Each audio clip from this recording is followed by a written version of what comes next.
गोपियों ने आर्तनाद से भगवान को पुकारा और उसे ही गोपी भी कहते हैं। और जिन्हें भगवान से अधिक प्रीति चाहिए वो नित्य गोपी गीत का पाठ करना चाहिए। बोलिए बांके बिहारी लाल की जय। ये गोपियों के द्वारा गाया हुआ गीत है बांके बिहारी के लिए। जिसे भगवान से प्रीति चाहिए, भक्ति चाहिए, उसे नित्य गोपी गीत का पाठ करना चाहिए। भगवान से बोला है हमें बचाया क्यों? गोपियों कहते हैं हम तो मरना चाहते हैं, हमें जीवन नहीं चाहिए कन्हैया। अगर आज इस दिन मरने के लिए छोड़ना था, ऐसे मझधार में छोड़ना था कन्हैया, तो कितने हमारे गोकुल में नंद भवन में बड़े बड़े राक्षस आए, अग्नि आए, बड़े बड़े हमारे साक्षात मृत्यु सामने खड़ी थी। उस समय कन्हैया बचा दिए हमें। उस समय बचाकर क्या इसी दिन के लिए बचाया था कन्हैया? आज मरने के लिए जमुना जी किनारे हम अपने प्राण छोड़ दें?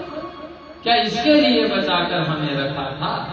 गोपियों ने कहा कन्हैया तुम बहुत निष्ठुर हो, हम तो ऐसा लगता है कन्हैया तुम यशोदा के लाला नहीं हो। गोपियों ने कहा, एक गोपी कहती है ये यशोदा का लाला नहीं हो सकता। यशोदा मैया कितने प्यार करती है और कितने दुलार और कितने प्रेम करती है सारे ब्रजवासियों से। वो एक जरा सा भी कष्ट यशोदा किसी को नहीं दे सकती, और ये उसका लाला नहीं, ये यशोदा का लाला नहीं हो सकता। अब भगवान को ताने मारने लगी गोपियां, तू यशोदा का लाला नहीं हो सकता, तो इतना निष्ठुर, इतना पत्थर हृदय, और तूने ये भी विचार किया कि हमने अपना घर छोड़ दिया, परिवार छोड़ दिया, यश सम्मान यही तो आदमी छोड़ नहीं सकता, ये जीव क्या नहीं छोड़ सकता? घर परिवार। कन्हैया हमने अपना घर छोड़ा, हमने अपने आसक्ति छोड़ी, अपने पति छोड़ दिए, पुत्र छोड़ दिए, परिवार छोड़ दिए, और तो और हमारे संसार में अपयश होगा। पर नारी पराई नारी जंगल में विचरण करे अर्धरात्रि को तो समाज में क्या इज्जत रहेगी? अरे हमने तो अपना इज्जत भी तुम्हारे चरणों में समर्पित कर दिया कन्हैया, पर तो कितने निष्ठुर हो, आज हमें मझधार में छोड़कर अंतर ध्यान हो गए और हम तो मर जाते। हम मरने के लिए, हम तो चाहते ही मरने के लिए कन्हैया, पर तुम्हारा जो लीला चरित्र है, जो कथा अमृत है, वो मरने भी तो नहीं देती। तुम हो तो जीने नहीं देते, और तुम्हारी जो कथा है वो हमें मरने नहीं देती। हम करें तो करें क्या? गोपियों ने कहा तब कथा अमृत तब जीवनम कवि भिरेडता कलमशाम तब कथामृता तब जीवनम कवि भिरेडता कलमशाम श्रवण मंगला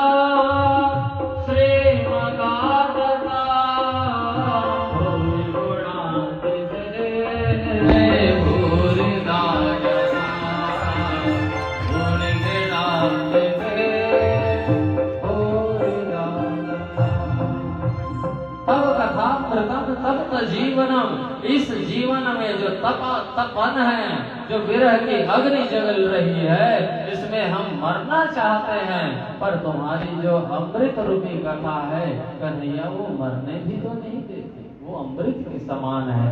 जैसे ही हम तुम्हारे लीला चरित्र श्रवण करते हैं, हमारी जो मृत्यु होने वाली है रुक जाती है।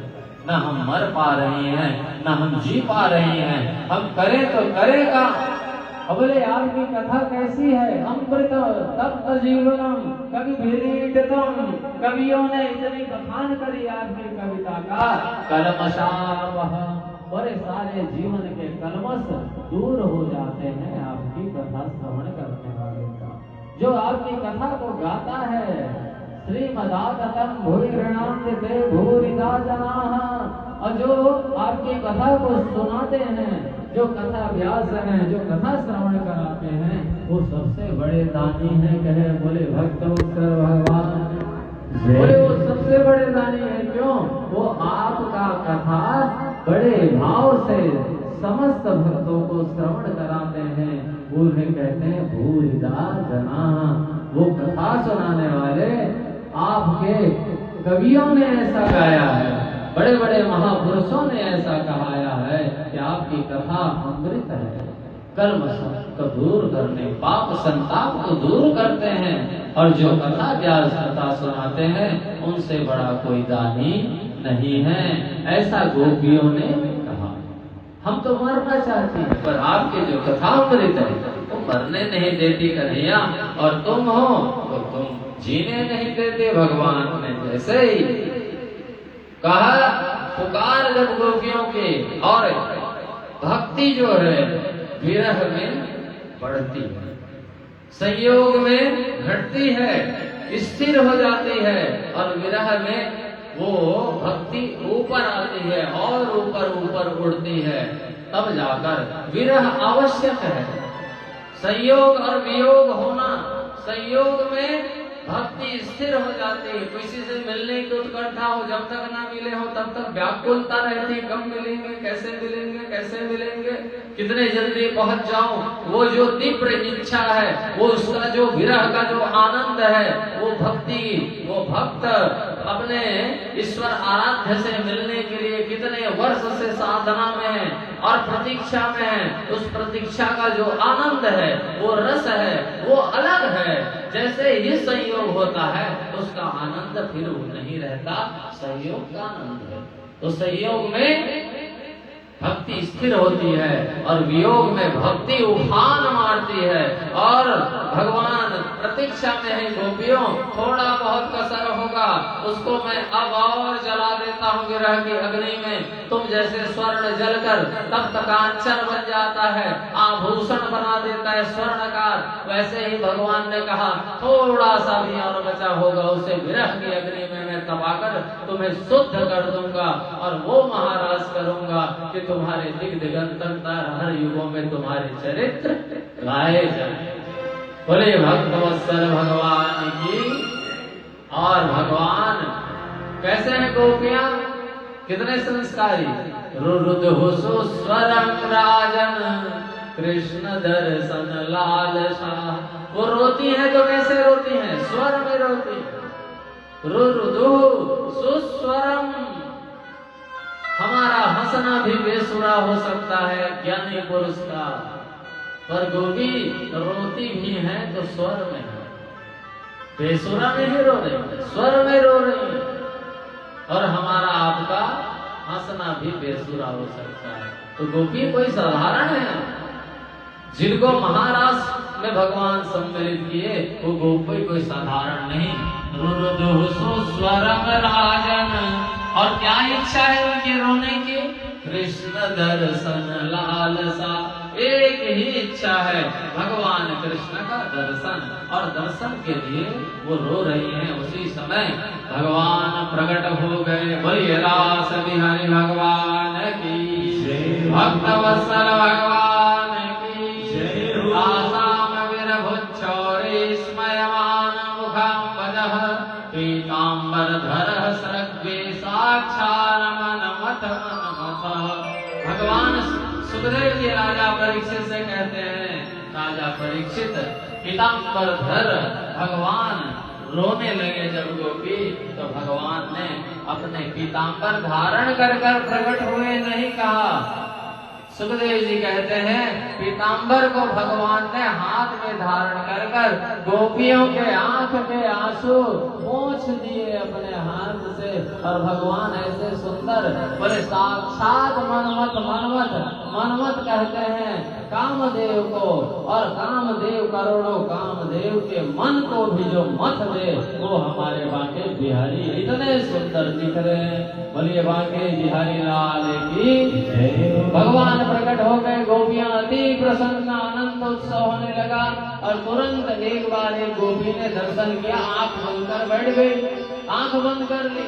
दूसरी गोपी कहती अरे आंख खोल, आंख बंद करके क्यों बैठी, अभी तो रो रही थी, हाथ नहीं आ, कहाँ चला गया, मरने के लिए छोड़ दी, और अब आ गए कन्हैया तो आंख बंद करके बैठ गए। गोपी कहती है सुनो ये बहुत छलिया अभी आया है, फिर चला जाएगा तो मैंने इसके रूप का दर्शन कर अपने आंखों के मार्ग से हृदय में बैठा ले हो, अब मैं मगन मुझे डरने की जरूरत नहीं, अभी जाए आए कोई मतलब नहीं।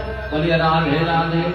गोपी कहती है मैं आंख बंद कर ली, क्यों, बोले अब उस दृश्य को मैं बाहर भी नहीं निकलने दूंगी, अंदर ही अंदर आनंद लूंगी, क्योंकि ये छलिया है, अभी चला गया तो आया, फिर चला गया तो।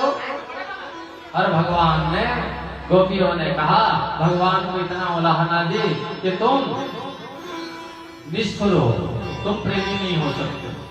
बोले प्रेमी कौन कौन नहीं होता, आप तो काम और आत्माराम, और जो होता है अकृतज्ञ, और होता है गुरुद्रोही, 3 प्रकार के लोग किसी से प्रेम नहीं करते।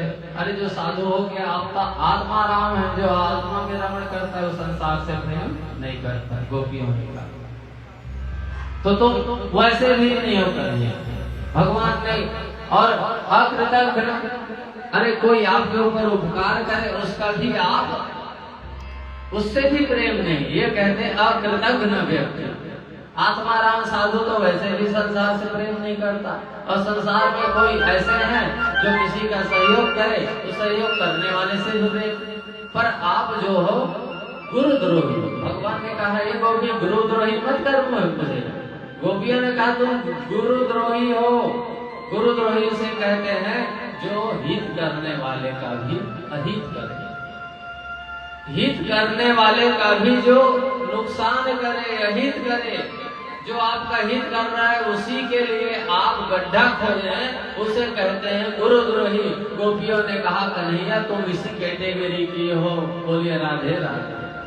तुम्हारा स्तर यही है, बताओ गोपियां क्या कह रही है, किसकी हिम्मत है ब्रह्मांड में भगवान से इस तरह बात करने का, किसकी हिम्मत है। ब्रह्मा जी देवता कांपते हैं जिनके सामने खड़े होकर, उनको गोपी कहते हैं तुम इस चौथे नंबर में 4 प्रकार के होते हैं, जो व्यक्ति जो किसी से प्रेम नहीं करते, एक साधु, एक महात्मा, एक अकृतज्ञ, जो किसी सहायता करने वाले से भी प्रेम नहीं करता। पर एक व्यक्ति ऐसा होता है जो सहायता करने वाले के लिए ही गड्ढा खोदता है, तो तुम ये लास्ट वाले हो। भगवान को कहा गोपी। बोलिए राधे राधे। वो भगवान ने कहा प्रमाण दो, मैं कैसे, तो बोले भगवान से कहा सुनो हमने अपना सब कुछ दिया, अपना मन दिया, अपना प्रेम तुम्हें दिया, और तुम हमारे लिए ही गड्ढा खोदते हो कि मर जाए, छोड़ के चले गए थे, तो तुम उसी कैटेगरी को, हमने अपना सब कुछ दिया और हमारे मरण के बारे में सोचते हो, तुम उसी गुरुद्रोही कैटेगरी के हो। भगवान ने कहा सुनो गोपी अब बहुत ज्यादा हो गया, अब इतना ज्यादा न सुनो, अब आ गया हूं ना। और तुमको क्या लगता है, तुम ही रो रही थी मिलने के लिए। भगवान ने कहा गोपियों तुमसे ज्यादा प्रतीक्षा मुझे रहती है तुम लोगों से मिलने के लिए। भगवान ने क्या कहा, तुमसे ज्यादा प्रबल इच्छा मेरी है। एक गोपी कहती है 1 नंबर का झूठा है, जब आएगा तब नया नया बहाना, इतना हम लोगों की बुद्धि बर्बाद, अभी भी झूठ बोल रहा। गोपी ने कहा झूठ मत बोल, जब आएगा तब कुछ न कुछ बहाना। सच मानोगी मैं झूठ नहीं बोलता, मैं तो चाहता हूँ कि तुम्हारी और महारास में जो हम आनंद करेंगे ना, उसके लिए ये जो विरह था गोपियों ये आवश्यक था। भगवान कहते हैं ये विरह आवश्यक था गोपी। जब तक विरह नहीं होगा, वियोग नहीं होगा, वियोग की अग्नि में जब तुम्हारे तपन नहीं होगी तो संयोग का सुख, संयोग का जो आनंद है गोपी वो कहाँ मिलेगा। और मैं चाहता था तुम्हें आनंद के सर्वोत्तम शिखर में पहुंचाना चाहता हूँ, इसीलिए मैंने कुछ समय के लिए तुम लोगों से दूरी बनाई। तब जाकर गोपियों ने कहा कन्हैया ये बात है, कन्हैया ने कहा यही बात सत्य है। तो चले फिर आज हमारी मनोकामना सिद्ध करिए। आइए भगवान सभी गोपियों के साथ महाराज कर रहे हैं। एक एक गोपी के साथ एक एक कन्हैया है। जितने गोपी उतने कन्हैया। किसी गोपी को ये पता नहीं है कि गोपी सब गोपी को ये लगती है, लग रहा है कि कन्हैया केवल और केवल मेरे साथ ही महाराज करते हैं, पर हर गोपी के साथ एक कन्हैया महाराज कर रहे हैं। और उस एक एक गोपी के घर में कन्हैया गोपी बनकर उनके यहाँ कहीं किसी के यहाँ भोजन बना रहे हैं भगवान गोपी बनकर। इस गोपी के यहाँ गाय दुह रहे हैं भगवान। किसी के घर में पता नहीं कि हमारे घर की बहू घर में नहीं है। बोलिए बांके बिहारी लाल की। भगवान उतने जितने गोपी आए उतने बन गए वहां उनके घर में, और यहाँ पर जितनी गोपी उतने कृष्ण। और भगवान जब एक एक महागोपी के साथ महाराज किए और सभी जीव रूपी गोपी को भगवान ने आज वो रस प्रदान किया, वो रस प्रदान और सबके जीवन को धन्य किया। आइए हम आप भी एक भजन के माध्यम से उस महाराज का आप लोग भी आनंद लीजिए। हम सभी इस वृंदावन धाम में इस रास रासेश्वर भगवान के धाम में बैठकर रास रासेश्वर बिहारी जी का आनंद लेते हैं। बोले रास रासेश्वर भगवान की जय हो।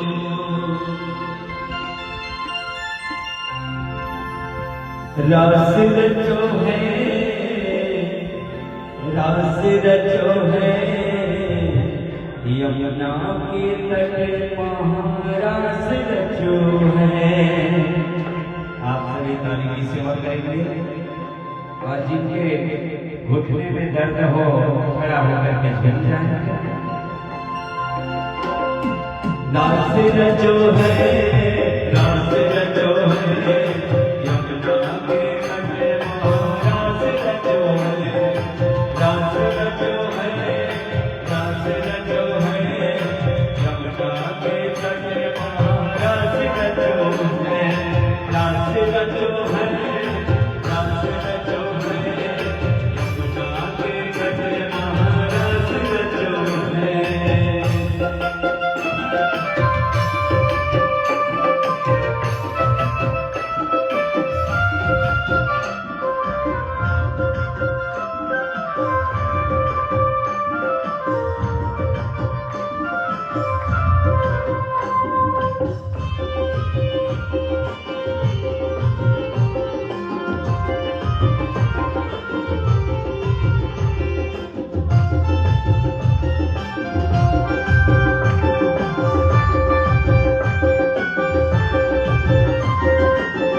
भगवान ने सभी गोपियों के जीवन को धन्य किया, सबको वो आनंद प्रदान किया। रस स्वरूप भगवान है। जिस महाराज में महादेव भी आए, गोपी बने, जिस महाराज में महादेव को भी गोपी रूप धारण करना पड़ा, वो महाराज ब्रह्म और शिव का एकत्व के रास्ता। जीव जब ब्रह्म से मिलता है, ब्रह्म की संकल्प से, ब्रह्म इच्छा से, तब महाराज होता है। महादेव उसका